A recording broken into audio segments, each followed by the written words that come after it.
Hello friends, ನವೋಪ್ರಮತಿ ಸಂಸ್ಥೆ ಅರ್ಪಿಸುವ February 21 ಮತ್ತು 22ರ ಕನ್ನಡದಲ್ಲಿ ದಿನಪತ್ರಿಕೆಗಳ ವಿಶ್ಲೇಷಣೆಗೆ ತಮಗೆಲ್ಲರಿಗೂ ಸ್ವಾಗತ. ಸಂಚಿಕೆಯ ಮೊದಲ ಆರ್ಟಿಕಲ್ ಸ್ಪೆಷಲ್ ಕ್ಯಾಟಗರಿ ಸ್ಟೇಟಸ್ಗೆ ಸಂಬಂಧಿಸಿದಂಥದ್ದು. ಸಾಮಾನ್ಯ ಅಧ್ಯಯನ ಪತ್ರಿಕೆ 2ರ ಅಡಿಯಲ್ಲಿ ಫೆಡರಲಿಸಮ್, ಸೆಂಟರ್ ಸ್ಟೇಟ್ ರಿಲೇಷನ್ಸ್, ಒಟ್ಟಾರೆ ಇಂಡಿಯನ್ ಕಾನ್ಸ್ಟಿಟ್ಯೂಷನ್ ಅನ್ನುವಂಥ ಪಠ್ಯಕ್ರಮದ ಅಡಿಯಲ್ಲಿ ಓದ್ಕೊಳ್ಬೋದಾಗುತ್ತೆ. ಇತ್ತೀಚೆಗೆ ಯೂನಿಯನ್ ಫಿನಾನ್ಸ್ ಮಿನಿಸ್ಟರ್ ಅವರು ಕ್ಲಿಯರ್ ಮಾಡಿದ್ದಾರೆ, ಕೇಂದ್ರ ಸರ್ಕಾರ ಯಾವುದೇ ರಾಜ್ಯಗಳ ಸ್ಪೆಷಲ್ ಕ್ಯಾಟಗರಿ ಸ್ಟೇಟಸ್ಸಿನ ಒಂದು ಡಿಮ್ಯಾಂಡನ್ನು ಈಗ ಕನ್ಸಿಡರ್ ಮಾಡೋದಿಲ್ಲ ಅನ್ನುವಂಥದ್ದನ್ನು 14ನೇ ಹಣಕಾಸು ಆಯೋಗ ಕೂಡ ಕ್ಲಿಯರ್ ಆಗಿ ತಿಳಿಸಿದೆ. ಯಾವುದೇ ಸ್ಪೆಷಲ್ ಸ್ಟೇಟಸನ್ನು ರಾಜ್ಯಗಳಿಗೆ ನೀಡುವಂತಿಲ್ಲ ಅಂಥೇಳಿ.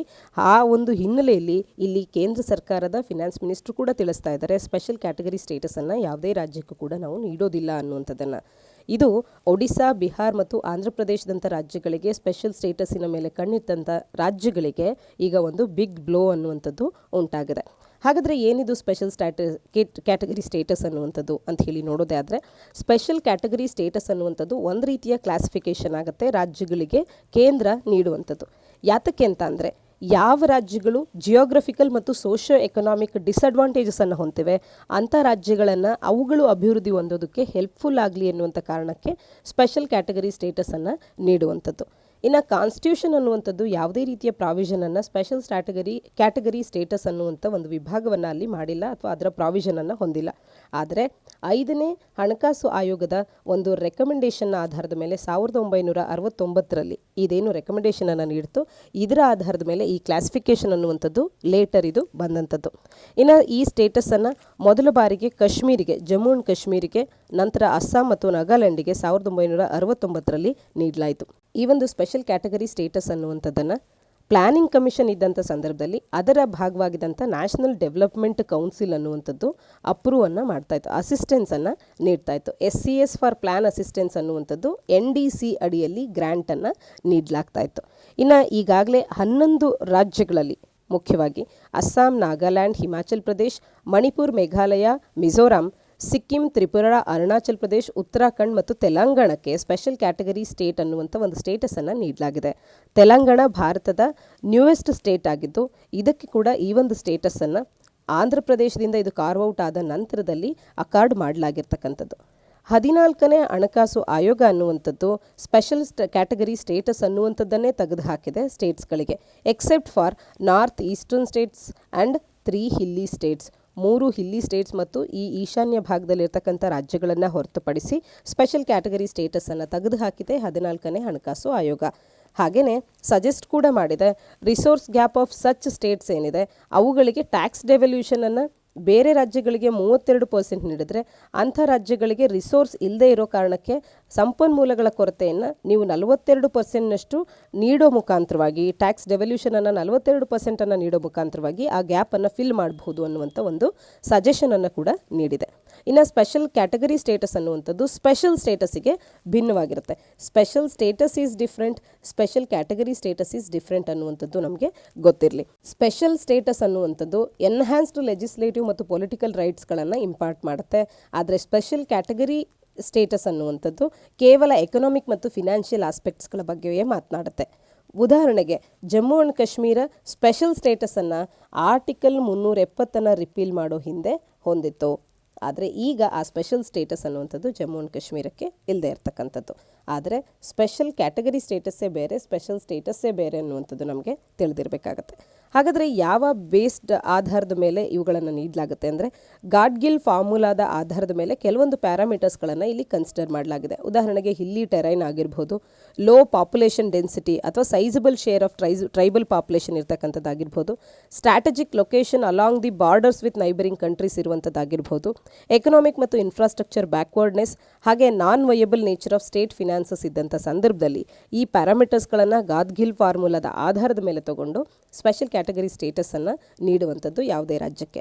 ಹಾಗಾದರೆ ಈ ರೀತಿ ನೀಡೋದ್ರಿಂದ ಏನೆಲ್ಲ ಬೆನಿಫಿಟ್ಸ್ಗಳನ್ನು ಅಂಥ ರಾಜ್ಯಗಳು ಪಡ್ಕೊಳ್ಳುತ್ತೆ ಅಂದರೆ, ಕೇಂದ್ರ ಸರ್ಕಾರವು 90% ಫಂಡ್ಸ್ ರಿಕ್ವೈರ್ ಏನಿರುತ್ತೆ, ಕೇಂದ್ರ ಪುರಸ್ಕೃತ ಯೋಜನೆಗಳಲ್ಲಿ ಕೇಂದ್ರ ಮತ್ತು ರಾಜ್ಯ ಎರಡೂ ಕೂಡ ಪ್ರಪೋರ್ಷನೇಟ್ ಆಗಿ ತಮ್ಮ ಭಾಗವನ್ನು ಹೊಂದಿರುತ್ತೆ.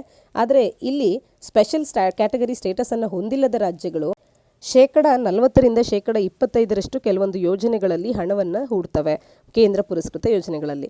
ಆದರೆ ಅಂಥ ಯೋಜನೆಗಳಲ್ಲಿ ಕೇಂದ್ರವು ಎಲ್ಲಿ 60% ಅಥವಾ 75% ರಾಜ್ಯಗಳಿಗೆ ಸಾಮಾನ್ಯವಾಗಿ ನೀಡುತ್ತೋ ಅಂಥ ಯೋಜನೆಗಳಲ್ಲಿ ಇಲ್ಲಿ ಸ್ಪೆಷಲ್ ಕ್ಯಾಟಗರಿ ಸ್ಟೇಟಸನ್ನು ಹೊಂದಿರತಕ್ಕಂಥ ರಾಜ್ಯಗಳಿಗೆ 90% ಹಣವನ್ನು ಕೇಂದ್ರವೇ ನೀಡುವಂಥದ್ದು. ಇನ್ನು ಒಂದು ವೇಳೆ ಒಂದು ವರ್ಷದಲ್ಲಿ ವಾರ್ಷಿಕವಾಗಿ ಮೀಸಲಿಟ್ಟಂಥ ಬಡ್ಜೆಟ್ ಅಥವಾ ನೀಡಿರ್ತಕ್ಕಂಥ ಹಣ ಅನ್ನುವಂಥದ್ದು ಖರ್ಚಾಗಿಲ್ಲ ಅಂತ ಅಂದರೆ ಅದನ್ನು ಲ್ಯಾಪ್ಸ್ ಮಾಡೋದಿಲ್ಲ, ಬದಲಾಗಿ ಮುಂದಿನ ವರ್ಷಕ್ಕೆ ಅದು ಕ್ಯಾರಿ ಫಾರ್ವರ್ಡ್ ಆಗುತ್ತೆ.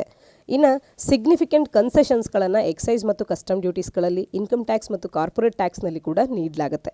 ಹಾಗೆಯೇ ಕೇಂದ್ರದ ಗ್ರಾಸ್ ಬಡ್ಜೆಟ್ಟಿನ 30% ಸ್ಪೆಷಲ್ ಕ್ಯಾಟಗರಿ ಸ್ಟೇಟಸ್ಗಳಿಗೆ ಮೀಸಲಾಗುತ್ತೆ. ಇದನ್ನು ನಾವು ಕಾಣ್ಬೋದಾಗತ್ತೆ. ಹಾಗಾದರೆ ಈ ರೀತಿಯ ಸ್ಪೆಷಲ್ ಕ್ಯಾಟಗರಿ ಸ್ಟೇಟಸನ್ನು ನೀಡೋದ್ರಲ್ಲಿರ್ತಕ್ಕಂಥ ಕನ್ಸರ್ನ್ಸ್ ಏನು ಅಂತ ಹೇಳಿ ನೋಡೋದೇ ಆದರೆ ಇಲ್ಲಿ ಕೂಡ ಕೆಲವೊಂದು ಸಮಸ್ಯೆಗಳಿದೆ. ಏನು ಅಂದರೆ ಕೇಂದ್ರದ ಫಿನಾನ್ಸಸ್ನ ಮೇಲೆ ಇನ್ಕ್ರೀಸ್ಡ್ ಬರ್ಡನ್ ಅನ್ನುವಂಥದ್ದು ಉಂಟಾಗುತ್ತೆ. ಹಾಗೆಯೇ ಈ ರೀತಿಯ ಸ್ಪೆಷಲ್ ಸ್ಟೇಟಸನ್ನು ನೀಡುವಂಥದ್ದು ಅದರ್ ಸ್ಟೇಟ್ಸ್ಗಳಿಂದಲೂ ಕೂಡ ನಮಗೂ ಕೂಡ ಸ್ಪೆಷಲ್ ಕ್ಯಾಟಗರಿ ಸ್ಟೇಟಸ್ ಬೇಕು ಅಂತ ಹೇಳಿ ಕೇಳುವಂಥ ಒಂದು ಸಂಭವಗಳು ಉಂಟಾಗುತ್ತೆ. ಉದಾಹರಣೆಗೆ ಆಂಧ್ರ ಪ್ರದೇಶ್, ಒಡಿಶಾ, ಬಿಹಾರ ಈಗ ಕೇಳ್ತಾ ಇರ್ತಕ್ಕಂಥ ಬೇಡಿಕೆಗಳೇ ಇದಕ್ಕೆ ಸಾಕ್ಷಿಯಾಗುತ್ತೆ. ಒಟ್ಟಾರೆ 14ನೇ ಹಣಕಾಸು ಆಯೋಗ ಅನ್ನುವಂಥದ್ದು ರಾಜ್ಯಗಳಿಗೆ ಟ್ಯಾಕ್ಸ್ ಡೆವಲ್ಯೂಷನನ್ನು 42%ಗೆ ಏರಿಕೆ ಮಾಡೋದ್ರ ಬಗ್ಗೆ ಸಜೆಷನನ್ನು ಮಾಡಿದೆ. ಹಾಗೆಯೇ ಇದನ್ನು 15ನೇ ಹಣಕಾಸು ಆಯೋಗ ಕೂಡ 41% ಅಂತ ಹೇಳಿ ಅದನ್ನು ಆಲ್ಮೋಸ್ಟ್ ಕಂಟಿನ್ಯೂ ಕೂಡ ಮಾಡ್ತಾ ಇದೆ. ಹಾಗಾಗಿ ಸ್ಪೆಷಲ್ ಕ್ಯಾಟಗರಿ ಸ್ಟೇಟಸ್ನ ಬದಲಾಗಿ ಈ ರೀತಿ ಟ್ಯಾಕ್ಸ್ ಡೆವಲ್ಯೂಷನನ್ನು ಹೆಚ್ಚುಗೊಳಿಸುವಂಥದ್ದು ಈಗಿನ ಹಣಕಾಸು ಆಯೋಗ ನೀಡಿರುವಂಥ ರೀತಿಯಲ್ಲಿ ನೋಡಿದಾಗ ಒಂದು ಒಳ್ಳೆಯ ಅಭಿಪ್ರಾಯ ಆಗುತ್ತೆ. ಅದನ್ನು ನಾವು ಒಂದು ಸೊಲ್ಯೂಷನ್ ರೂಪದಲ್ಲಿ ತಗೊಳ್ಬಹುದಾಗುತ್ತೆ. ಮುಂದಿನ ಆರ್ಟಿಕಲ್ 49th GST ಕೌನ್ಸಿಲ್ ಮೀಟಿಂಗಿಗೆ ಸಂಬಂಧಿಸಿದಂಥದ್ದು constitutional bodies, growth and development, government policies and interventions ಅನ್ನುವಂಥ ಪಠ್ಯಕ್ರಮದ ಅಡಿಯಲ್ಲಿ ಓದ್ಕೊಳ್ಬೋದಾಗುತ್ತೆ. ಇತ್ತೀಚೆಗೆ GST ಕೌನ್ಸಿಲಿನ 49ನೇ ಮೀಟಿಂಗ್ ಅನ್ನುವಂಥದ್ದು ಜರುಗಿದ್ದು ಇಲ್ಲಿ constitution of the GST appellate ಟ್ರಿಬ್ಯುನಲ್ನ ವಿಚಾರದಲ್ಲಿ ಒಂದು ಕನ್ಸೆನ್ಸಸ್ಸನ್ನು ರೀಚ್ ಆಗಿವೆ. ಯಾತಕ್ಕೆ ಅಂತಂದರೆ ರೈಸಿಂಗ್ ನಂಬರ್ ಆಫ್ ಡಿಸ್ಪ್ಯೂಟ್ಸ್ ಅನ್ನುವಂಥದ್ದು ಓಲ್ಡ್ ಇಂಡೈರೆಕ್ಟ್ ಟ್ಯಾಕ್ಸ್ ರೆಜಿಮ್ನ ಅಡಿಯಲ್ಲಿ ಬರ್ತಾ ಇದೆ. ಅದನ್ನು ರೆಸಾಲ್ವ್ ಮಾಡಲಿಕ್ಕೆ GST ಅಪಿಲೇಟ್ ಟ್ರಿಬ್ಯುನಲನ್ನು ಕಾನ್ಸ್ಟಿಟ್ಯೂಟ್ ಮಾಡೋದ್ರ ಕಡೆಗೆ ಇಲ್ಲಿ ಗಮನವನ್ನು ಹರಿಸಲಾಗ್ತಾ ಇದೆ. ಹಾಗಾದರೆ ಈ GST ಮೀಟಿಂಗಿನ ಮುಖ್ಯವಾದಂಥ ಕೀ ಹೈಲೈಟ್ಸ್ ಏನು ಅಂತ ಅಂದರೆ ಮುಖ್ಯವಾದಂಥದ್ದು ಮೊದಲನೇದಾಗಿ GST ಅಪಿಲೇಟ್ ಟ್ರಿಬ್ಯುನಲ್ ಆಗುತ್ತೆ. ಈ ಕೌನ್ಸಿಲ್ ಅನ್ನುವಂಥದ್ದು GST ಅಪಿಲೇಟ್ ಟ್ರಿಬ್ಯುನಲನ್ನು ಕ್ರಿಯೇಟ್ ಮಾಡೋದಕ್ಕೆ ಕ್ರಿಯೇಷನ್ಗೆ ಅಪ್ರೂವಲನ್ನು ನೀಡಿದೆ. ನ್ಯಾಷನಲ್ ಟ್ರಿಬ್ಯುನಲ್ ಮೆಕ್ಯಾನಿಸಮ್ ಒಂದನ್ನು ಕ್ರಿಯೇಟ್ ಮಾಡಲಿಕ್ಕೆ ಅಂತ ಹೇಳಿ ಸ್ಟೇಟ್ ಬೆಂಚಸ್ ಅನ್ನುವಂಥದ್ದು ಕೂಡ ಇರುತ್ತೆ ಈ ರೀತಿಯ ಡಿಸ್ಪ್ಯೂಟ್ಸ್ಗಳನ್ನು ರಿಡ್ರೆಸ್ ಮಾಡೋದಕ್ಕೆ. ಹಾಗೆಯೇ ಈ ಟ್ರಿಬ್ಯುನಲ್ ಅನ್ನುವಂಥದ್ದು rising number of disputes under the GST regime, ಅದು ಕೂಡ ಓಲ್ಡ್ ರೆಸ್ಯೂಮ್ ಏನಿದೆ ಇಂಡೈರೆಕ್ಟ್ ಟ್ಯಾಕ್ಸ್ ರೆಸ್ಯೂಮ್, ಅದರ ಅಡಿಯಲ್ಲಿ ಇರ್ತಕ್ಕಂಥ ಹೆಚ್ಚಿನ ಸಂಖ್ಯೆಯಲ್ಲಿ ಬರ್ತಾ ಇರ್ತಕ್ಕಂಥ ಡಿಸ್ಪ್ಯೂಟ್ಸ್ಗಳನ್ನು ರೆಸಾಲ್ವ್ ಮಾಡುತ್ತೆ. ಈಗಾಗಲೇ ನ್ಯಾಯಾಲಯಗಳಲ್ಲಿ ಪ್ರಕರಣಗಳ ಸಂಖ್ಯೆ ಹೆಚ್ಚಿದೆ. ಆ ರೀತಿ ಹೈಕೋರ್ಟ್ಸ್ಗಳಲ್ಲೂ ಕೂಡ ಇವು ಪೈಲಪ್ ಆಗ್ತಾ ಇದೆ. ಅದರ ಬದಲಾಗಿ ಈ ರೀತಿಯ ಒಂದು ಡಿಸ್ಪ್ಯೂಟ್ ರಿಡ್ರೆಸಲ್ ಮೆಕ್ಯಾನಿಸಮನ್ನು ಇಲ್ಲಿ ಕೂಡ ಇಂಟ್ರೊಡ್ಯೂಸ್ ಮಾಡ್ತಾರೆ, ನ್ಯಾಷನಲ್ ಟ್ರಿಬ್ಯುನಲ್ ಮೆಕ್ಯಾನಿಸಮ್ ಒಂದರ ಕ್ರಿಯೇಟ್ ಮಾಡೋ ಮುಖಾಂತರವಾಗಿ. ಹಾಗಾಗಿ ಇವುಗಳನ್ನು ಈಸಿಯಾಗಿ ಇವುಗಳನ್ನು ರಿಡ್ರೆಸ್ ಮಾಡಬಹುದಾಗುತ್ತೆ. ಇನ್ನು ಈ ವರ್ಷದ ಫಿನಾನ್ಸ್ ಬಿಲ್ ಅನ್ನುವಂಥದ್ದು ಲೆಜಿಸ್ಲೇಟಿವ್ ಪ್ರಾವಿಷನ್ಸ್ಗಳನ್ನು ಟ್ರಿಬ್ಯುನಲ್ಲಿಗೆ ಎನೇಬಲ್ ಮಾಡೋದಕ್ಕೆ ಇನ್ಕಾರ್ಪೊರೇಟ್ ಮಾಡುತ್ತೆ.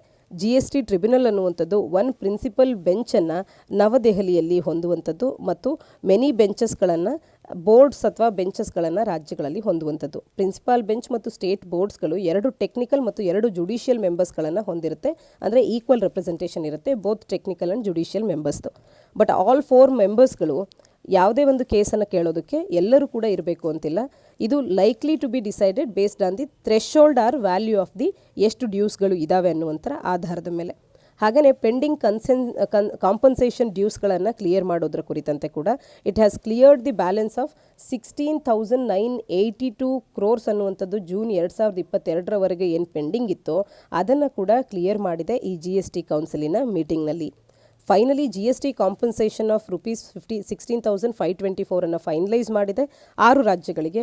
ಮುಖ್ಯವಾಗಿ ನಾವು ತಿಳ್ಕೊಳ್ಬೇಕಾಗಿರ್ತಕ್ಕಂಥದ್ದು ಕರ್ನಾಟಕ ಕೂಡ ಇಲ್ಲಿ ಒಂದು ರಾಜ್ಯ. ನಮಗೂ ಕೂಡ ಈ GST ಕೌನ್ಸಿಲ್ನಿಂದ ಒಂದಷ್ಟು ಹಣ ಅನ್ನುವಂಥದ್ದು ಬರಬೇಕಾಗ್ತಾ ಇತ್ತು. ಅದನ್ನು ಇಲ್ಲಿ ಕ್ಲಿಯರ್ ಮಾಡಿರ್ತಕ್ಕಂಥದ್ದನ್ನು ಕಾಣ್ಬೋದು. ಡೆಲ್ಲಿ, ಕರ್ನಾಟಕ, ಒಡಿಶಾ, ಪುದುಚೇರಿ, ತಮಿಳುನಾಡು ಮತ್ತು ತೆಲಂಗಾಣ ಈ 6 ರಾಜ್ಯಗಳಿಗೆ GST ಕಾಂಪನ್ಸೇಷನ್ ಆಫ್ 16,524 crore ಏನಿತ್ತು ಅದನ್ನು ಫೈನಲೈಸ್ ಮಾಡಿದೆ. ಹಾಗೆಯೇ ಪೀನಲ್ ಚಾರ್ಜಸ್ಗಳನ್ನು ಲೋಯರ್ ಮಾಡಿರ್ತಕ್ಕಂಥ ಡಿಲೇಡ್ ಫೈಲಿಂಗ್ ಆಫ್ ಆ್ಯನ್ಯಲ್ ರಿಟರ್ನ್ಸ್ಗಳಿಗೆ. ಹಾಗೆಯೇ ರೇಟ್ ಚೇಂಜಸ್ಗಳನ್ನು ಕೂಡ ಇದು ತಿಳಿಸಿದೆ. GST ರೇಟ್ ಆನ್ ಸೆವೆರಲ್ ಐಟಮ್ಸ್ಗಳನ್ನು ಈಗ ಚೇಂಜ್ ಮಾಡಿದೆ. ಉದಾಹರಣೆಗೆ ಪೆನ್ಸಿಲ್ ಶಾರ್ಪ್ನರ್ಸ್, ರ್ಯಾಬ್, ಲಿಕ್ವಿಡ್ ಜಾಗರಿ ಆಗಿರ್ಬೋದು, ಇವುಗಳಿಗೆ ಈಗ ವ್ಯತ್ಯಾಸ ಮಾಡಿರ್ತಕ್ಕಂಥದ್ದು GST ರೇಟನ್ನು. ಕೌನ್ಸಿಲ್ ಆಲ್ಸೋ ಡಿಸೈಡ್ ಮಾಡಿದೆ GST ಎಕ್ಸೆಂಪ್ಷನನ್ನು ಎಜುಕೇಷನಲ್ ಇನ್ಸ್ಟಿಟ್ಯೂಷನ್ಸ್ಗಳಿಗೆ ಮತ್ತು ಕೇಂದ್ರ ಮತ್ತು ರಾಜ್ಯದ ಎಜುಕೇಷನಲ್ ಬೋರ್ಡ್ಸ್ಗಳಿಗೆ ನೀಡಬೇಕು. ಎಂಟ್ರೆನ್ಸ್ ಎಕ್ಸಾಮಿನೇಷನನ್ನು ಮಾಡುವಂಥ ವಿಚಾರದಲ್ಲಿ ಯಾವುದೇ ಅಥಾರಿಟಿ ಇರುತ್ತೋ ಅಂಥ ಅಥಾರಿಟೀಸ್ಗಳಿಗೆ ನೀಡಬೇಕು. ಇನ್ಕ್ಲೂಡಿಂಗ್ ನ್ಯಾಷನಲ್ ಟೆಸ್ಟಿಂಗ್ ಏಜೆನ್ಸಿಗೂ ಕೂಡ ಒಳಪಟ್ಟಂತೆ GSTಯನ್ನು ಎಕ್ಸೆಂಪ್ಟ್ ಮಾಡೋದ್ರ ಬಗ್ಗೆ ನಿರ್ಧಾರವನ್ನು ಮಾಡಿದೆ. ಹಾಗೆಯೇ ಟ್ಯಾಕ್ಸ್ ಎವೇಷನನ್ನು ಪ್ಲಗ್ ಮಾಡೋದ್ರ ಬಗ್ಗೆ ಏನೆಲ್ಲ ನಿರ್ಧಾರಗಳನ್ನು ತಗೊಳ್ಬೋದು ಅಂತ ಕೂಡ ಇಲ್ಲಿ ಚರ್ಚೆಯನ್ನು ಮಾಡಲಾಗಿದೆ. ಇನ್ನು GST ಕೌನ್ಸಿಲ್ನ ಬಗ್ಗೆ ಮಾತನಾಡೋದಾದರೆ, GST ಕೌನ್ಸಿಲ್ ಭಾರತ ಸಂವಿಧಾನದ ಯಾವ ಆರ್ಟಿಕಲ್ನಲ್ಲಿ ಇದನ್ನು ಮೆನ್ಷನ್ ಮಾಡಲಾಗಿದೆ ಇದರ ಕುರಿತಂತೆ ಅನ್ನುವಂಥದ್ದನ್ನು ಈಗಾಗಲೇ KPSC ಪ್ರಿಲಿಮ್ಸ್ನಲ್ಲಿ ಕೇಳಲಾಗಿತ್ತು. ತಪ್ಪದೆ ನೀವು ಈ ಪ್ರಶ್ನೆಗೆ ಸರಿ ಉತ್ತರವನ್ನು ಕಮೆಂಟ್ ಸೆಕ್ಷನಲ್ಲಿ ಕಮೆಂಟ್ ಮಾಡಿ ತಿಳಿಸಿ. ಇದು GST ಕೌನ್ಸಿಲಿನ ಆರ್ಟಿಕಲ್ನ ಕುರಿತಂತೆ ಆಯಿತು. ಇದೊಂದು ರೀತಿಯ ಜಾಯಿಂಟ್ ಫೋರಮ್ ಆಗಿರುತ್ತೆ. ಕೇಂದ್ರ ಮತ್ತು ರಾಜ್ಯದ ಎರಡೂ ಕಡೆಯ ರೆಪ್ರೆಸೆಂಟೇಟಿವ್ಸ್ಗಳು ಇಲ್ಲಿ ಇರ್ತಾರೆ. ಯೂನಿಯನ್ ಫಿನಾನ್ಸ್ ಮಿನಿಸ್ಟರ್ ಅವರು ಇದರ ಚೇರ್ಪರ್ಸನ್ ಆಗಿರ್ತಾರೆ. Union minister of state for finance from the centre ಇವರು ಕೂಡ ಇದರ ಭಾಗವಾಗಿರ್ತಾರೆ. ಹಾಗೆಯೇ ಪ್ರತಿಯೊಂದು ರಾಜ್ಯವೂ ಕೂಡ ತನ್ನ ministry in charge of finance ಅಥವಾ ಟ್ಯಾಕ್ಸೇಷನ್ ಏನಿರ್ತಾರೆ ಅವರನ್ನು ಇದಕ್ಕೆ ಸದಸ್ಯರಾಗಿ ನಾಮಿನೇಟ್ ಕೂಡ ಮಾಡಬಹುದಾಗಿರುತ್ತೆ. ಹಾಗೆ functions and powers of GST ಕೌನ್ಸಿಲ್ನ ಕುರಿತಂತೆ ನಿಮಗೆ ಮಾಹಿತಿ ಇರಬೇಕು. ಎಲ್ಲಿಯೇ ಆದರೂ ಕೂಡ ಇದನ್ನು ಪ್ರಶ್ನೆಗಳನ್ನು ಯಾವ ಸಂದರ್ಭದಲ್ಲೂ ಕೂಡ ಕೇಳೋದನ್ನು ನಾವು ಎಕ್ಸ್ಪೆಕ್ಟ್ ಮಾಡಬಹುದಾಗುತ್ತೆ. ಮುಂದಿನ ಆರ್ಟಿಕಲ್ ಸ್ಟಾಕ್ ಮಾರ್ಕೆಟ್ ರೆಗ್ಯುಲೇಷನ್ಗೆ ಸಂಬಂಧಿಸಿದಂಥದ್ದು. ಸಾಮಾನ್ಯ ಅಧ್ಯಯನ ಪತ್ರಿಕೆ 3ರ ಅಡಿಯಲ್ಲಿ ಸ್ಟ್ಯಾಟ್ಯುಟರಿ ಬಾಡೀಸ್ ಅಥವಾ ಕ್ಯಾಪಿಟಲ್ ಮಾರ್ಕೆಟ್ ಅನ್ನುವಂಥ ಪಠ್ಯಕ್ರಮದ ಅಡಿಯಲ್ಲಿ ಓದ್ಕೊಳ್ಬೋದಾಗುತ್ತೆ. ಇತ್ತೀಚೆಗೆ ಸುಪ್ರೀಂ ಕೋರ್ಟ್ ಅನ್ನುವಂಥದ್ದು SEBI securities and exchange board of ಇಂಡಿಯಾದವರನ್ನು ಈಗ ಕೇಳಿದೆ. ಹಾಗೆ ಸರ್ಕಾರವನ್ನು ಕೂಡ ಕೇಳಿದೆ. ಎಕ್ಸಿಸ್ಟಿಂಗ್ ರೆಗ್ಯುಲೇಟರಿ ಫ್ರೇಮ್ವರ್ಕ್ ಏನಿದೆ ಇನ್ವೆಸ್ಟರ್ಸ್ಗಳನ್ನು ಸ್ಟಾಕ್ ಮಾರ್ಕೆಟ್ ವಾಲಿಟಾಲಿಟಿಯಿಂದ ಪ್ರೊಟೆಕ್ಟ್ ಮಾಡಲಿಕ್ಕೆ ಇದರ ಕುರಿತಂತೆ ಮಾಹಿತಿಯನ್ನು ಪ್ರೊಡ್ಯೂಸ್ ಮಾಡೋದಕ್ಕೆ ಸ್ಟಾಕ್ ಮಾರ್ಕೆಟ್ ಸೆಬಿಯನ್ನು ಮತ್ತು ಸರ್ಕಾರವನ್ನು ಕೂಡ ಈಗ ಕೇಳಿರ್ತಕ್ಕಂಥದ್ದು.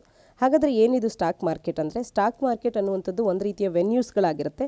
ಅಲ್ಲಿ ಬೈಯರ್ಸ್ ಮತ್ತು ಸೆಲ್ಲರ್ಸ್ಗಳಿಬ್ಬರೂ ಕೂಡ ಇರ್ತಾರೆ. ಎಕ್ಸ್ಚೇಂಜ್ ಈಕ್ವಿಟಿ ಶೇರ್ಸ್ಗಳನ್ನು ಅವರು ಪಬ್ಲಿಕ್ ಕಾರ್ಪೊರೇಷನ್ಸ್ಗಳ ಈಕ್ವಿಟಿ ಶೇರ್ಸ್ಗಳನ್ನು ಒಬ್ಬರಿಗೊಬ್ಬರು ಬೇಕಿರ್ತಕ್ಕಂಥವ್ರು ತೊಗೊಳ್ತಾರೆ, ಬೇಡದೇ ಇರತಕ್ಕಂಥವ್ರು ಅದನ್ನು ಸೆಲ್ ಮಾಡುವಂಥದ್ದು ಒಂದು ವೆನ್ಯೂ ಆಗಿರುತ್ತೆ ಸ್ಟಾಕ್ ಮಾರ್ಕೆಟ್. ಇನ್ನು stock markets are components of a free market ಎಕಾನಮಿಯ ಒಂದು ಭಾಗ ಆಗಿರುತ್ತೆ.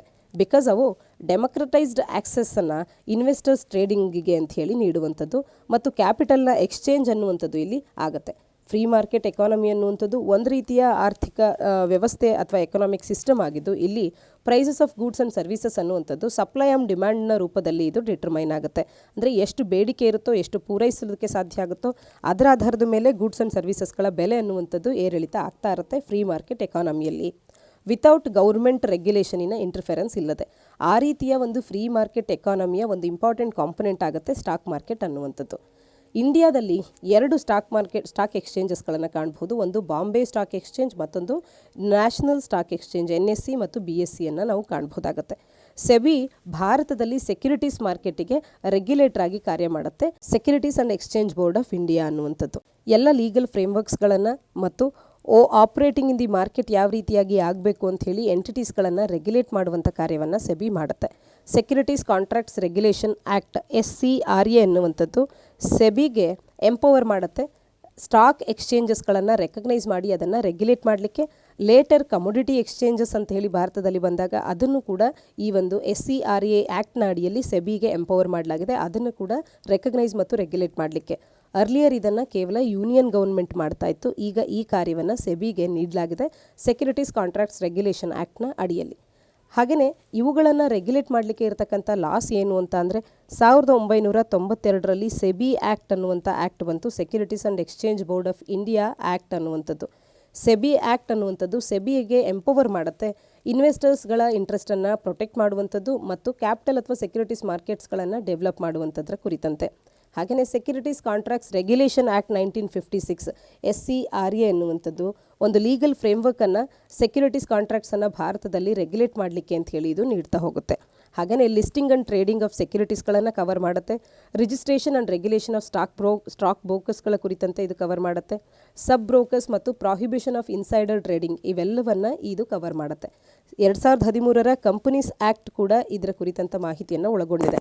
ಈ ಲಾ ಅನ್ನುವಂಥದ್ದು incorporation management and governance of companies in ಇಂಡಿಯಾದ ಕುರಿತಂತೆ ರೆಗ್ಯುಲೇಷನನ್ನು ಮಾಡುತ್ತೆ.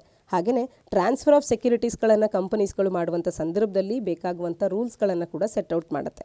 ಹಾಗೆ 1996 ಡೆಪಾಸಿಟರೀಸ್ ಆ್ಯಕ್ಟ್ ಅನ್ನುವಂಥದ್ದು ಕೂಡ ಇಲ್ಲಿ this law provides for the regulation and supervision of the depositories in India. ಹಾಗೆಯೇ ಪ್ರೊಸೀಜರ್ಸ್ ಮತ್ತು dematerialisation and transfer of securities in the electronic form ಇದರ ಕುರಿತಂತೆ ಕೂಡ ಪ್ರೊಸೀಜರ್ಸ್ಗಳನ್ನು ಸೆಟ್ ಔಟ್ ಮಾಡುತ್ತೆ. ಹಾಗೆ 2015ರ ಇನ್ಸೈಡರ್ ಟ್ರೇಡಿಂಗ್ ರೆಗ್ಯುಲೇಷನ್ಸ್ ಅನ್ನುವಂಥದ್ದು ಭಾರತದ ಸ್ಟಾಕ್ ಎಕ್ಸ್ಚೇಂಜಸ್ಗಳಲ್ಲಿ ಏನು ಸೆಕ್ಯುರಿಟೀಸ್ ಲಿಸ್ಟ್ ಆಗಿದೆ ಇವುಗಳಲ್ಲಿ ಇನ್ಸೈಡರ್ ಟ್ರೇಡಿಂಗ್ ಆಗದಂತೆ ತಡೆ ಹಿಡಿಯುವಂಥ ಕಾರ್ಯವನ್ನು ಮಾಡುತ್ತೆ. ಹಾಗಾದರೆ ಮಾರ್ಕೆಟ್ ವಾಲಟಾಲಿಟಿಯನ್ನು ಕರ್ಬ್ ಮಾಡೋದಕ್ಕೆ ಸೆಬಿಯ ಒಂದು ರೋಲ್ ಏನು ಅಂತ ಅಂದರೆ, ವೈಲ್ ಸೆಬಿ ಅನ್ನುವಂಥದ್ದು ಮಾರ್ಕೆಟ್ ವಾಲಟಾಲಿಟಿಯನ್ನು ಪ್ರಿವೆಂಟ್ ಮಾಡೋದಕ್ಕೆ ಇಂಟರ್ಫಿಯರ್ ಮಾಡೋದಕ್ಕೆ ಸಾಧ್ಯ ಆಗೋದಿಲ್ಲ. ಆದರೆ ಎಕ್ಸ್ಚೇಂಜಸ್ಗಳಿಗೆ ಸರ್ಕ್ಯೂಟ್ ಫಿಲ್ಟರ್ಸ್ಗಳಿರುತ್ತೆ, ಅಪ್ಪರ್ ಆ್ಯಂಡ್ ಲೋಯರ್ ಅಂತ ಹೇಳಿ, ಅವು ಎಕ್ಸೆಸಿವ್ ವಾಲಟಾಲಿಟಿಯನ್ನು ಪ್ರಿವೆಂಟ್ ಮಾಡ್ಬೋದು. ಬಟ್ ಸೆಬಿ ಅನ್ನುವಂಥದ್ದು ಡೈರೆಕ್ಷನ್ಸ್ಗಳನ್ನು, ಯಾರು ಮಾರ್ಕೆಟ್ನೊಟ್ಟಿಗೆ ಅಸೋಸಿಯೇಟ್ ಆಗಿರ್ತಾರೆ ಅವರಿಗೆ ಡೈರೆಕ್ಷನ್ಸ್ಗಳನ್ನು ಇಶ್ಯೂ ಮಾಡ್ಬೋದಾಗಿರುತ್ತೆ. ಹಾಗೆ ಪವರ್ಸ್ಗಳು ಕೂಡ ಇರುತ್ತೆ ಟ್ರೇಡಿಂಗ್ ಮತ್ತು ಸೆಟ್ಲ್ಮೆಂಟನ್ನು ಸ್ಟಾಕ್ ಎಕ್ಸ್ಚೇಂಜಸಲ್ಲಿ ರೆಗ್ಯುಲೇಟ್ ಮಾಡಲಿಕ್ಕೆ. ಈ ಪವರ್ಸ್ಗಳನ್ನು ಬಳಸಿ ಸೆಬಿ ಅನ್ನುವಂಥದ್ದು ಸ್ಟಾಕ್ ಎಕ್ಸ್ಚೇಂಜಸ್ಗಳನ್ನು ಟ್ರೇಡಿಂಗನ್ನು ಮಾಡೋದನ್ನು ಸ್ಟಾಪ್ ಮಾಡುವಂತೆ, ಟೋಟಲಿ ಅಥವಾ ಸೆಲೆಕ್ಟಿವ್ ಆಗಿ ಸ್ಟಾಪ್ ಮಾಡುವಂತೆ ಡೈರೆಕ್ಟ್ ಕೂಡ ಮಾಡ್ಬೋದಾಗಿರುತ್ತೆ.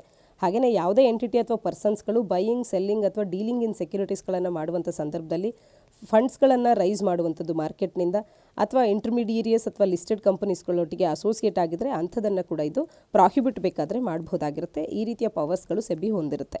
ಹಾಗಾದರೆ ಏನೆಲ್ಲ ಸೇಫ್ ಗಾರ್ಡ್ಸ್ಗಳಿದೆ ಫ್ರಾಡ್ನ ವಿರುದ್ಧವಾಗಿ ಅಂತ ಅಂದರೆ, SEBI prohibition of fraudulent and unfair trade practices regulations in 1995 ಅನ್ನುವಂಥ ರೆಗ್ಯುಲೇಷನ್ಸ್ಗಳನ್ನು ತಂದಿದೆ.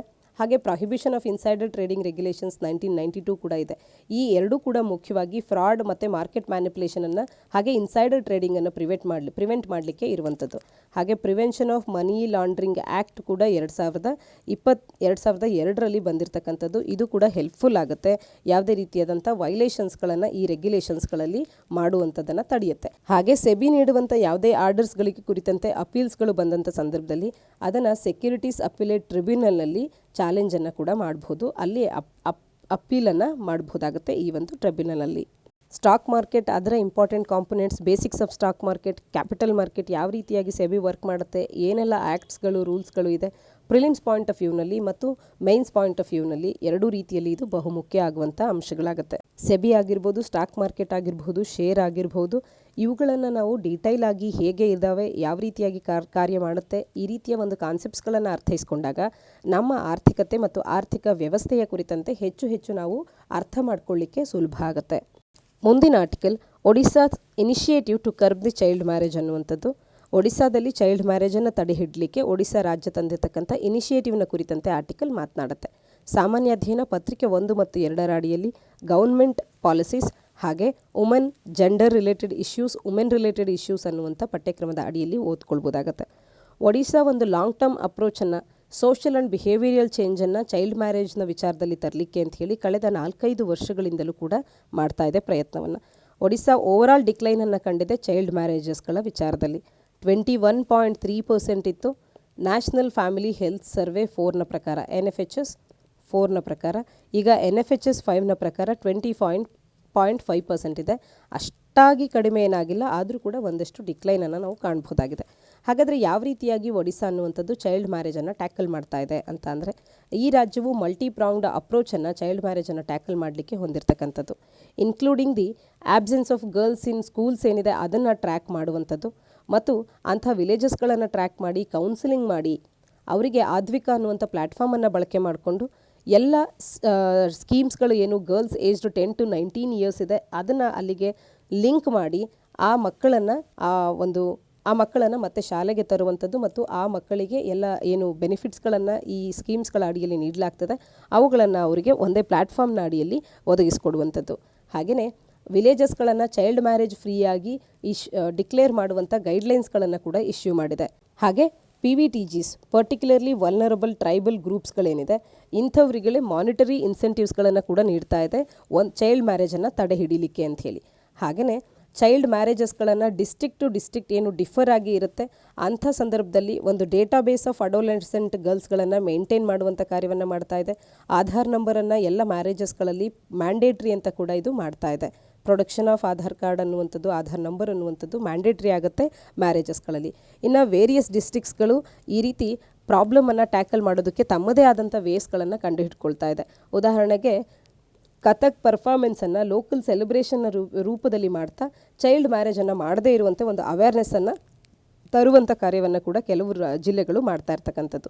ಹಾಗೆಯೇ especially girls in the age group of 15 to 18 ಮತ್ತು ಶಾಲೆಯಿಂದ ಡ್ರಾಪ್ಔಟ್ ಆಗಿರ್ತಕ್ಕಂಥವ್ರು ಏರಿದ್ದಾರೆ ಅಂಥವರನ್ನು ಕಮ್ಯುನಿಟಿ ಎಂಗೇಜ್ಮೆಂಟನ್ನು ಮಾಡ್ಕೊಳ್ಳೋದ್ರ ಕಡೆ ಎಂಫಸೈಸನ್ನು ಮಾಡ್ತಾ ಇದ್ದಾರೆ ಮತ್ತು ಅವರನ್ನು ಎಜುಕೇಷನಲ್ ಇನ್ಸ್ಟಿಟ್ಯೂಷನ್ಸ್ಗಳಲ್ಲಿ ರಿಟೈನ್ ಮಾಡ್ಕೊಳ್ಳುವಂಥದ್ದು ಇವರ ಗಮನ ಆಗುತ್ತೆ. ಒಡಿಶಾ ಪೊಲೀಸ್ ಕೂಡ ಈಗ ಸಾಕಷ್ಟು ಎಫರ್ಟ್ಸ್ಗಳನ್ನು ಹಾಕ್ತಾ ಇದ್ದಾರೆ. ಮಂತ್ಲಿ ಮೀಟಿಂಗ್ಸ್ಗಳನ್ನು ಕಮ್ಯುನಿಟಿಯೊಟ್ಟಿಗೆ ಮಾಡ್ತಾ ಯಾರು ಶಾಲೆಯಿಂದ ಡ್ರಾಪ್ಔಟ್ ಆಗಿರ್ತಾರೆ ಅಂಥವರೊಟ್ಟಿಗೆ ಹೆಚ್ಚು ಡಿಸ್ಕಷನ್ಸ್ಗಳನ್ನು ನಡೆಸ್ತಾ ಇದ್ದಾರೆ. ಚೈಲ್ಡ್ ಮ್ಯಾರೇಜಸ್ಗಳನ್ನು ತಡೆಯೋದಕ್ಕೆ ರೆಪ್ರೆಸೆಂಟೇಟಿವ್ಸ್ ಆಫ್ ಪಂಚಾಯತ್ಸ್ ಮತ್ತು ಪೇರೆಂಟ್ಸ್ ಮತ್ತು ಚಿಲ್ಡ್ರನ್ ಒಟ್ಟಿಗೆ ಇವರು ಡಿಸ್ಕಷನ್ಸ್ಗಳನ್ನು ಹೊಂದುತ್ತಾ ಇರ್ತಕ್ಕಂಥದ್ದು. ಮತ್ತು ಪೊಲೀಸ್ ಸ್ಟೇಷನ್ಸ್ಗಳು ಇವತ್ತು ಚೈಲ್ಡ್ ಫ್ರೆಂಡ್ಲಿ ಆಗಿದೆ. ಸೊ ದಟ್ ಒಂದು ವೇಳೆ ಅವರಿಗೆ ಮದುವೆಗೆ ಅಪ್ರೋಚ್ ಮಾಡ್ತಿದ್ದಂಥ ಸಂದರ್ಭದಲ್ಲಿ ಆ ಮಕ್ಕಳು ಹೋಗಿ ನೇರವಾಗಿ ಪೊಲೀಸ್ ಅವರನ್ನು ಅಪ್ರೋಚ್ ಕೂಡ ಆಗಬಹುದಾಗಿರುತ್ತೆ. Various community leaders of different caste, tribe, religious groups ಇವರನ್ನು ಒಂದು ಕಾನ್ಫಿಡೆನ್ಸ್ಗೆ ತಗೊಂಡು ಇವರೊಟ್ಟಿಗೆ ಮಾತುಕತೆಯನ್ನು ಮಾಡ್ತಾ ಚೈಲ್ಡ್ ಮ್ಯಾರೇಜನ್ನು ಅವಾಯ್ಡ್ ಮಾಡೋದಕ್ಕೆ ಅಂತ ಅವೇರ್ನೆಸ್ಸನ್ನು ಈಗ ಡೆವಲಪ್ ಮಾಡಲಾಗ್ತಾ ಇದೆ. ಹಾಗಾದರೆ ಮೇಜರ್ ಡೆವಲಪ್ಮೆಂಟ್ಸ್ ಏನಿದೆ, ಮಿನಿಮಮ್ ಮ್ಯಾರೇಜಬಲ್ ಏಜ್ ಅಂತ ಹೇಳಿ ಭಾರತದಲ್ಲಿ ಏನಿದೆ ಇದರ ಕುರಿತಂತೆ ಅಂದಾಗ, ಮಿನಿಮಮ್ ಮ್ಯಾರೇಜಬಲ್ ಏಜ್ ಅನ್ನುವಂಥದ್ದು 15 ವರ್ಷ ಫಾರ್ ಫೀಮೇಲ್ಸ್, 18 ವರ್ಷ ಫಾರ್ ಮೆನ್ ಅನ್ನುವಂಥದ್ದಿತ್ತು ನಮ್ಮ ಭಾರತಕ್ಕೆ ಸ್ವಾತಂತ್ರ್ಯ ಬಂದಂಥ ಸಂದರ್ಭದಲ್ಲಿ. 1978ರಲ್ಲಿ ಇದನ್ನು 18 ಫಾರ್ ಗರ್ಲ್ಸ್, 21 ಫಾರ್ ಮೆನ್ ಅಂತ ಹೇಳಿ ಮಾಡಲಾಯಿತು. 1978ರಲ್ಲಿ ಅದುವರೆಗೂ 15 ಆ್ಯಂಡ್ 18 ಇದ್ದಂಥದ್ದು ಗೊತ್ತಿರಲಿ. ಇನ್ನು 2008ರ ಲಾ ಕಮಿಷನ್ ರಿಪೋರ್ಟ್ ಅನ್ನುವಂಥದ್ದು ಫ್ಯಾಮಿಲಿ ಲಾ ಅನ್ನು ರಿಫಾರ್ಮ್ ಮಾಡ್ತಾ ಯೂನಿಫಾರ್ಮ್ ಏಜ್ ಆಫ್ ಮ್ಯಾರೇಜನ್ನು ಗರ್ಲ್ಸ್ ಮತ್ತು ಬಾಯ್ಸಿಗೆ ತರಬೇಕು ಅಂತ ಹೇಳಿ ರೆಕಮೆಂಡ್ ಮಾಡಿತ್ತು. ಇನ್ನು 2021ರಲ್ಲಿ prevention of child marriage amendment bill 2021 ಕೇಂದ್ರ ಸರ್ಕಾರ ಅನ್ನುವಂಥದ್ದು ಇಂಟ್ರೊಡ್ಯೂಸ್ ಮಾಡ್ತು. ಈ ಸಂದರ್ಭದಲ್ಲಿ manageable age for women across all ರಿಲಿಜಿಯನ್ಸನ್ನು, ಮ್ಯಾರೇಜಬಲ್ ಏಜನ್ನು 18ಇಂದ 21ಗೆ ಇನ್ಕ್ರೀಸ್ ಮಾಡುವಂಥದ್ದು ಇದರಲ್ಲಿದ್ದಂಥ ಮುಖ್ಯವಾದಂಥ ಅಂಶ ಆಗಿತ್ತು. ಈ ಪ್ರಪೋಸ್ಡ್ ಲಾ ಅನ್ನುವಂಥದ್ದು ಎಲ್ಲ ಕಮ್ಯುನಿಟೀಸ್ಗಳು ಭಾರತದಲ್ಲಿ ಏನಿದ್ದಾರೋ ಅವರೆಲ್ಲರಿಗೂ ಕೂಡ ಅಪ್ಲಿಕಬಲ್ ಆಗುತ್ತೆ. ಒನ್ಸ್ ಎನ್ಯಾಕ್ಟ್ ಆದಂಥ ಸಂದರ್ಭದಲ್ಲಿ ಎಕ್ಸಿಸ್ಟಿಂಗ್ ಮ್ಯಾರೇಜ್ ಮತ್ತು ಪರ್ಸನಲ್ ಲಾಸ್ಗಳನ್ನು ಇದು ಸೂಪರ್ಸೀಡ್ ಮಾಡುತ್ತೆ. ಹಾಗಾದರೆ ಚೈಲ್ಡ್ ಮ್ಯಾರೇಜ್ ಒಟ್ಟಿಗೆ ಅಸೋಸಿಯೇಟ್ ಆಗುವಂಥ ಇಶ್ಯೂಸ್ ಏನು ಅಂತ ನೋಡೋದೇ ಆದರೆ ಹೆಲ್ತ್ ಕಾಂಪ್ಲಿಕೇಶನ್ಸ್ ಬರುತ್ತೆ. ಮತ್ತೊಂದು ಚೈಲ್ಡ್ ಬರ್ತ್ ಆ ಒಂದು ಹುಡುಗಿಗೆ ಆಗುವಂಥ ಸಂದರ್ಭದಲ್ಲಿ, ಮತ್ತು ಎಜುಕೇಷನನ್ನು ಇಂಟ್ರಪ್ಟ್ ಮಾಡಿದಂತಾಗುತ್ತೆ. ಲಿಮಿಟೆಡ್ ಎಕನಾಮಿಕ್ ಆಪರ್ಚುನಿಟೀಸ್ಗಳನ್ನು ಅವರಿಗೆ ಉಂಟು ಮಾಡುತ್ತೆ. ಡೊಮೆಸ್ಟಿಕ್ ವೈಲೆನ್ಸ್ಗೆ, ಡೊಮೆಸ್ಟಿಕ್ ಅಬ್ಯೂಸಿಗೆ ಅವರು ಒಳಗಾಗಬೇಕಾಗಿ ಬರುತ್ತೆ. ಈ ರೀತಿ ಸಮಸ್ಯೆಗಳು ಇದರಿಂದ ಉಂಟಾಗುತ್ತೆ. ಹಾಗಾಗಿ ಟೆಕ್ನಾಲಜಿಯನ್ನು ಬಳಸ್ಕೊಂಡು ರಿಲಿಜಿಯಸ್ ಮತ್ತು ಕಮ್ಯುನಿಟಿ ಲೀಡರ್ಸ್ಗಳನ್ನು ಇನ್ವಾಲ್ವ್ ಮಾಡಿಕೊಂಡು ಅವರ ಮನವೊಲಿಸ್ಕೊಂಡು ಒಟ್ಟಾರೆ ಬೇರೆ ಬೇರೆ ಸಕ್ಸಸ್ ಸ್ಟೋರೀಸ್ಗಳ ಮೇಲೆ ಫೋಕಸ್ ಮಾಡ್ತಾ ಚೈಲ್ಡ್ ಮ್ಯಾರೇಜಸನ್ನು ತಡೆಯೋದ್ರ ಕಡೆಗೆ ಗಮನ ಹರಿಸಬೇಕಾಗಿದೆ.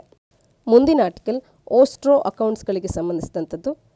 ಸಾಮಾನ್ಯ ಅಧ್ಯಯನ ಪತ್ರಿಕೆ 2 ಮತ್ತು 3ರ ಅಡಿಯಲ್ಲಿ ಭಾರತದ ಆರ್ಥಿಕತೆ, ಇನ್ಕ್ಲೂಸಿವ್ ಗ್ರೋತ್ ಮತ್ತು role of external state and non state actors, ಹಾಗೆ ಗೌರ್ಮೆಂಟ್ ಪಾಲಿಸೀಸ್ ಆ್ಯಂಡ್ ಇಂಟರ್ವೆನ್ಷನ್ಸ್ ಅನ್ನುವಂಥ ಪಠ್ಯಕ್ರಮದ ಅಡಿಯಲ್ಲಿ ಓದ್ಕೊಳ್ಬೋದಾಗುತ್ತೆ. 20 ರಷ್ಯನ್ ಬ್ಯಾಂಕ್ಸ್ಗಳು ಈಗ ಸ್ಪೆಷಲ್ ರುಪಿ ಓಸ್ಟ್ರೋ ಅಕೌಂಟ್ಸನ್ನು, SRVA ಅಕೌಂಟ್ಸ್ಗಳನ್ನು ಓಪನ್ ಮಾಡಿವೆ ಭಾರತದಲ್ಲಿರ್ತಕ್ಕಂಥ ತಮ್ಮ ಪಾರ್ಟ್ನರ್ ಬ್ಯಾಂಕ್ಸ್ಗಳೊಟ್ಟಿಗೆ. ಯಾತಕ್ಕೆ ಅಂತ ಅಂದರೆ ಸೆಟಲ್ಮೆಂಟ್ ಆಫ್ ಪೇಮೆಂಟ್ಸ್ಗಳನ್ನು ರುಪಿಯಲ್ಲಿ ಮಾಡಲಿಕ್ಕೆ, ಭಾರತ ಮತ್ತು ರಷ್ಯಾದ ನಡುವಿನ ಟ್ರೇಡನ್ನು, ಅದರ ಸೆಟ್ಲ್ಮೆಂಟನ್ನು ರುಪಿಯಲ್ಲಿ ಮಾಡಲಿಕ್ಕೆ ಅಂತ ಹೇಳಿ.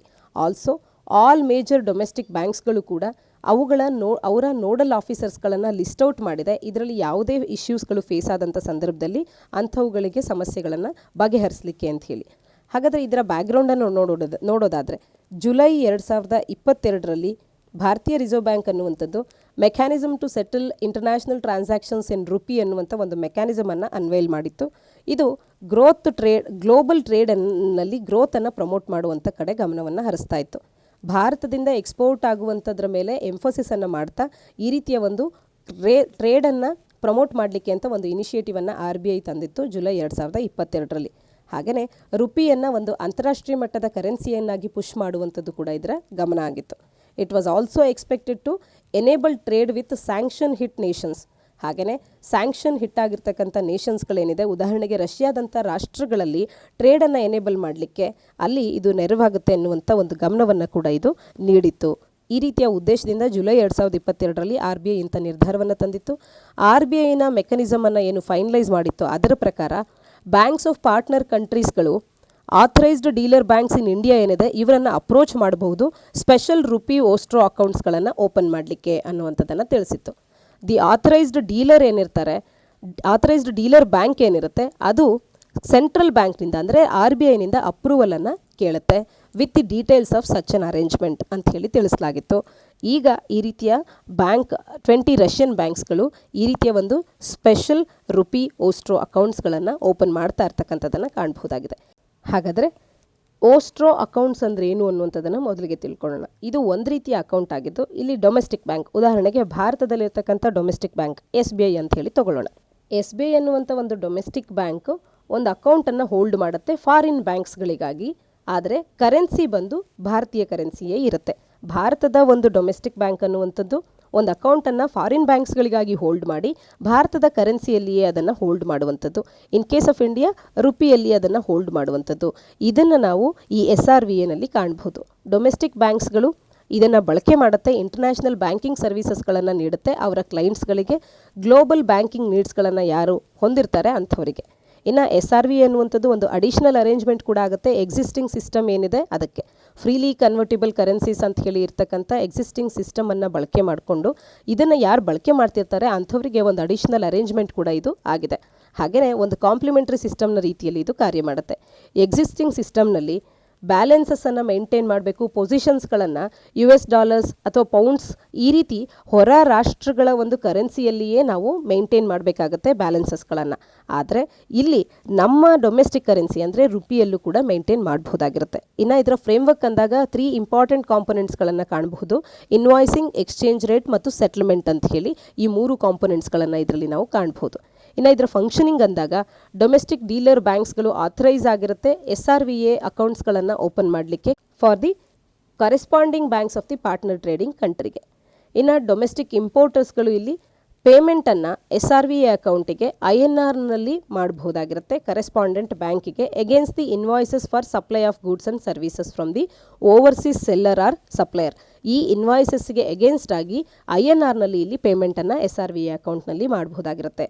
ಸಿಮಿಲರ್ಲಿ ಡೊಮೆಸ್ಟಿಕ್ ಎಕ್ಸ್ಪೋರ್ಟರ್ಸ್ಗಳಿಗೆ ಕೂಡ ಎಕ್ಸ್ಪೋರ್ಟ್ ಪ್ರೊಸೀಡ್ಸ್ಗಳನ್ನು ಬ್ಯಾಲೆನ್ಸಸ್ ಏನು designated account of correspondent bank of the partner country ಇರುತ್ತೆ, ಅಲ್ಲಿಂದ ಏನು ಬ್ಯಾಲೆನ್ಸಸ್ ಇರುತ್ತೆ ಅದನ್ನು INRನಲ್ಲೇ ಪೇ ಮಾಡಬಹುದಾಗಿರುತ್ತೆ.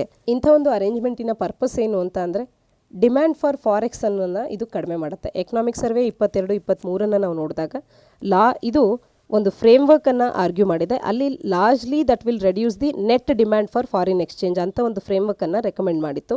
ಏಕೆಂತಂದರೆ ಫಾರೆಕ್ಸ್ ರಿಸರ್ವ್ಸ್ಗಳ ಡಿಮ್ಯಾಂಡನ್ನು ಕಡಿಮೆ ಮಾಡುವಂಥ ಒಂದು ಅವಶ್ಯಕತೆ ಸಮರ್ದಿ ಅದರ್ ವೇನಲ್ಲಿ ಬರ್ತಾ ಹೋಗುತ್ತೆ. So that current account related trade ಫ್ಲೋಸ್ಗಳನ್ನು ಸೆಟ್ಲ್ ಮಾಡೋದಕ್ಕೆ ನಮಗೆ ಬೇಕಾಗುತ್ತೆ ಅನ್ನುವಂಥದ್ದು. Further it will arrest the fall of rupee fall ಆಗದೇ ಇರುವಂತೆ ನೋಡ್ಕೊಳ್ಳೋದಕ್ಕೆ ಇದು ಒಂದು ಒಳ್ಳೆ ಮೆಥಡ್ ಆಗುತ್ತೆ ಕೂಡ. ಫಾರೆಕ್ಸಿನ ಡಿಮ್ಯಾಂಡ್ ಅನ್ನುವಂಥದ್ದು ರೆಡ್ಯೂಸ್ ಆದಂತೆ ಭಾರತದ ರುಪಿ ಅನ್ನುವಂಥದ್ದು ಸ್ಟೇಬಲ್ ಆಗ್ತಾ ಹೋಗುತ್ತೆ, ಫಾಲ್ ಆಗದಂತೆ ತಡಿಲಿಕ್ಕೆ ಹೆಲ್ಪ್ಫುಲ್ ಆಗುತ್ತೆ. ಹಾಗೆಯೇ ಎಕ್ಸ್ಟರ್ನಲ್ ಶಾಕ್ಸಿಗೆ ವಲ್ನರಬಿಲಿಟಿಯನ್ನು ನಾವು ರೆಡ್ಯೂಸ್ ಮಾಡಬಹುದಾಗುತ್ತೆ. It will be less vulnerable to external shocks from now on. ಅಂದರೆ ಈ ರೀತಿಯ ಇನಿಷಿಯೇಟಿವ್ಸ್ಗಳಿಂದ ಇದು ಹೆಲ್ಪ್ಫುಲ್ ಆಗುತ್ತೆ. ಇನ್ನು ಇಂಟರ್ನ್ಯಾಷನಲ್ ಕರೆನ್ಸಿಯನ್ನಾಗಿ ರುಪಿಯನ್ನು ನಾವು ಮಾಡಬಹುದಾಗುತ್ತೆ. ರುಪಿಯನ್ನು ಕೂಡ ಒಂದು ಅಂತಾರಾಷ್ಟ್ರೀಯ ಮಟ್ಟದ ಕರೆನ್ಸಿಯನ್ನಾಗಿ ಪ್ರಮೋಟ್ ಮಾಡಬಹುದಾಗುತ್ತೆ ಲಾಂಗ್ ಟರ್ಮ್ನಲ್ಲಿ ಈ ರೀತಿಯ ಒಂದು ಇನಿಷಿಯೇಟಿವ್ಸ್ಗಳು ಹೆಚ್ಚಿದಂತೆಲ್ಲ. ಇನ್ನು ಸ್ಯಾಂಕ್ಷನ್ಡ್ ಕಂಟ್ರೀಸ್ಗಳೊಟ್ಟಿಗೂ ಕೂಡ ಟ್ರೇಡ್ ಮಾಡೋದಕ್ಕೆ ಹೆಲ್ಪ್ಫುಲ್ ಆಗುತ್ತೆ ಓಸ್ಟ್ರೋ ಅಕೌಂಟ್ಸ್ಗಳು ಮತ್ತು SRVA ಫೆಸಿಲಿಟಿ ಇದ್ದಂಥ ಸಂದರ್ಭದಲ್ಲಿ. ಇಂದಿನ ಸಂಚಿಕೆಯ ಹಿನ್ನೆಲೆಯಲ್ಲಿ ಭಾರತ ಸಂವಿಧಾನದಲ್ಲಿ GST ಕೌನ್ಸಿಲನ್ನು ಯಾವ ಆರ್ಟಿಕಲ್ನಲ್ಲಿ ಮೆನ್ಷನ್ ಮಾಡಲಾಗಿದೆ ಅಥವಾ ಯಾವ ಆರ್ಟಿಕಲ್ನ ಮುಖಾಂತರ ಇಂಟ್ರೊಡ್ಯೂಸ್ ಮಾಡಲಾಗಿದೆ ಅನ್ನುವಂಥದ್ದನ್ನು ತಪ್ಪದೆ ನೀವು ಕಮೆಂಟ್ ಸೆಕ್ಷನಲ್ಲಿ ಕಮೆಂಟ್ ಮಾಡಿ ತಿಳಿಸಿ. ಇದಿಷ್ಟು ಸಂಚಿಕೆಯ ಸುದ್ದಿ ವಿಶ್ಲೇಷಣೆಯಾಗಿದೆ. ಮುಂದಿನ ಸಂಚಿಕೆಯೊಂದಿಗೆ ಮತ್ತೆ ಸಿಗೋಣ. ಧನ್ಯವಾದ.